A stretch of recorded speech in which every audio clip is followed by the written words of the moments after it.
কৰিবৰ কাৰণে আমি অনুৰোধ কৰিম আমাক এই ক্লাছলৈ আহিলে অকণমান গতিকে আমি সকলো ছাত্ৰ ছাত্ৰীকে তেওঁলোকৰ অনুভৱ ব্যক্ত কৰিবৰ কাৰণে অনুৰোধ জনাইছোঁ গোবিন্দ বল্লভে তাৰ মাজতে এটা গান গাই যাব তাৰ সুবিধা অনুযায়ী গোবিন্দ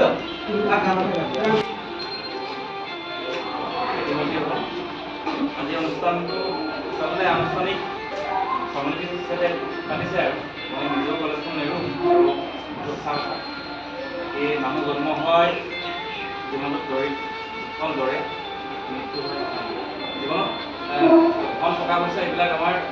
চব এই দুটা বস্তু মৃত্যু কিন্তু এতিয়াতে কলেজৰ পৰা ওলাই যাম কৰ্মব্যস্ততাত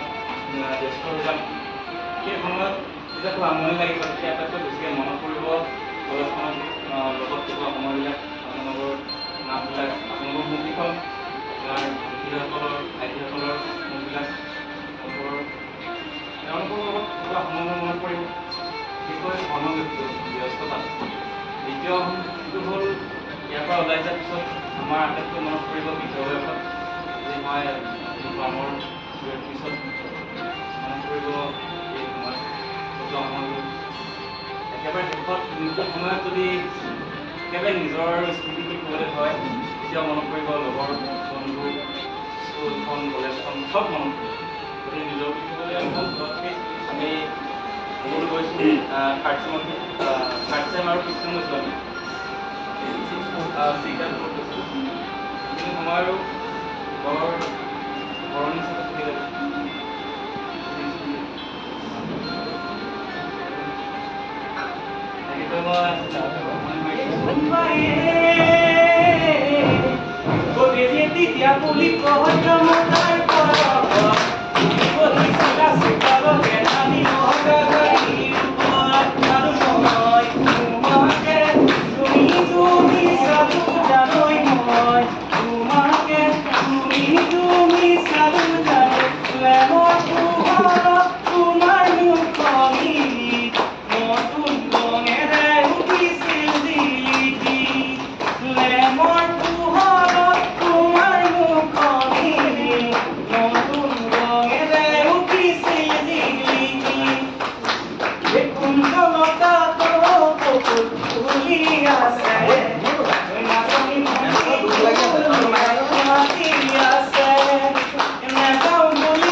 গতিকে মই হোমৱৰ্ক ক্লাছটো ৰেগুলাৰ কৰোঁ আৰু মেমৰ তাৰপৰা দুটামান ক্লাছ কৰি যোৱাৰ পাছত মই বাহিৰলৈ চাইছোঁ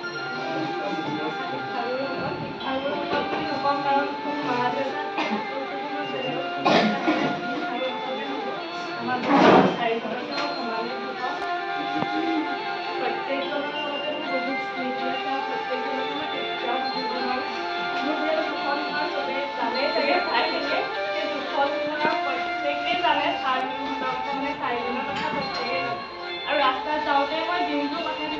চব কৈ পেলাওঁ মানে আজি ছাৰহঁত এইটো হ'ল আজি ছাৰহঁত প্ৰত্যেকখিনি কথাই কওঁ আৰু যদিও লগ পোৱা নাই চবেই জানে ছাৰহঁতৰ কথা কোন কেনেকুৱা আৰু ছেকেণ্ড চেমৰ ষ্টুডেণ্টখিনি যদি কৈছোঁ বাৰু বেয়াকৈ প্ৰায়ে কৈছোঁ সেইখিনি ধৰি নাথাকিবা নিজৰ বাই কৈছোঁ কাপোৰে এৰিবা নিজৰ বুলি ভাবৰ কাৰণেই কৈছিলোঁ আৰু বেলেগ বুলি ভবা হ'লে একো নক'ব নাছিলে বাৰু নক'লোঁ কৰিছোঁ মই সেইকাৰণে বাৰু বেয়া নাপায় সিহঁতক ইমান ডাইৰেক্টৰো বেয়া নাপায় জানো কিন্তু তোমালোক যিহেতু নতুন নাজানিবও পাৰা মোক তেনেকুৱা আচলতে পেটত যিটো থাকে মুখেৰে কৈ দিওঁ মুখখনে মিঠা ভাত পেটত বেয়া ভাতটো নাথাকোঁ সেইকাৰণে তোমাক কৈছোঁ যদি ক্ষমা কৰি দিবা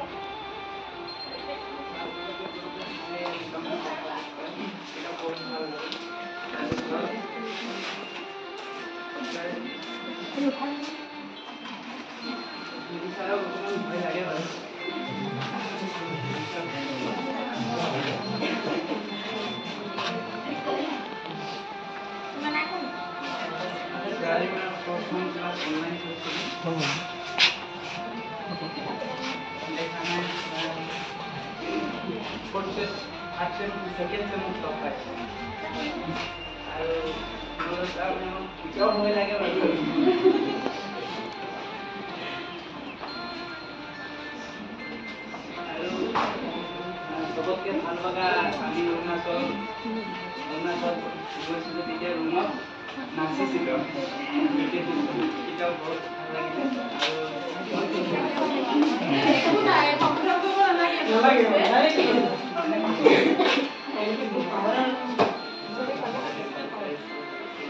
পৰীক্ষা ছেকেণ্ড মাতি পৰীক্ষা দিয়ে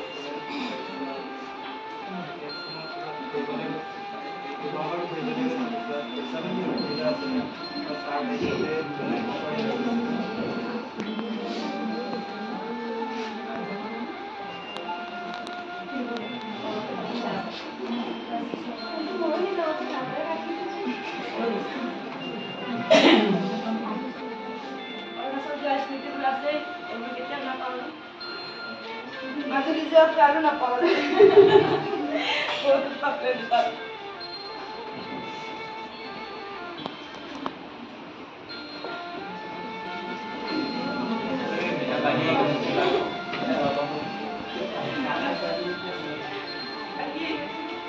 কাৰোবাক বেয়াকে কৈছিলোঁ বেয়া নাপাবা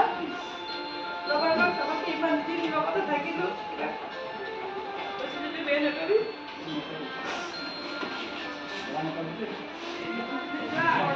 আহিবা মই কেতিয়া নকৰিছোঁ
সভাৰ পৰা বিদায় হ'বলগীয়া যাত্ৰা যিটো যাত্ৰা বহুত বেছি ৰঙীন পৰহিদিনা আহিছিলোঁ মই প্ৰায় এডমিশ্যনৰ 2 মাহৰ পিছত আহিছোঁ আৰু প্ৰিয়ংকাক ফাৰ্ষ্ট আহি লগ পাইছোঁ ক্লাছ দিলে ক্লাছ কৰিলোঁ তেতিয়ালৈকে মই চিনেমা একো চিনি নাপাওঁ কেইদিনমানৰ পিছত দেখোঁ আৰু আজি আহে কনফাৰেঞ্চত মাত চাতি দিয়ে চিনিয়ৰ ছোৱালী লগত ঘূৰি ফুৰে তেতিয়া চিনাকি হ'ল মই পাহৰিলোঁ